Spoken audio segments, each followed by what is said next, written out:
ಎಲ್ಲರಿಗೂ ನಮಸ್ಕಾರಗಳು. ಇಂದಿನಿಂದ ನಾವು 10ನೇ ತರಗತಿ ಕನ್ನಡ ವಿಷಯಕ್ಕೆ ಸಂಬಂಧಿಸಿದಂತೆ ಗಾದೆಗಳು ಮತ್ತು ಅದರ ಅರ್ಥವನ್ನು ತಿಳಿದುಕೊಳ್ಳೋಣ. ಇಂದಿನ ದಿನದ ಮೊದಲ ಗಾದೆ, ಹಾಸಿಗೆ ಇದ್ದಷ್ಟು ಕಾಲು ಚಾಚು.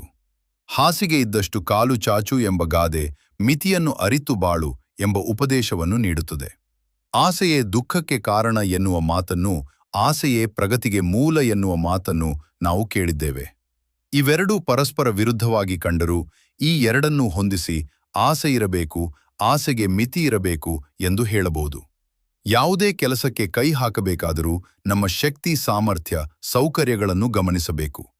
ಶಕ್ತಿ ಮೀರಿ ಕೈ ಚಾಚುವುದಕ್ಕೆ ಹೋದರೆ ಅಥವಾ ಹಾಸಿಗೆಯನ್ನು ಮೀರಿ ಕಾಲು ಚಾಚಿದರೆ ಅಪಾಯ, ತೊಂದರೆ ತಪ್ಪಿದ್ದಲ್ಲ.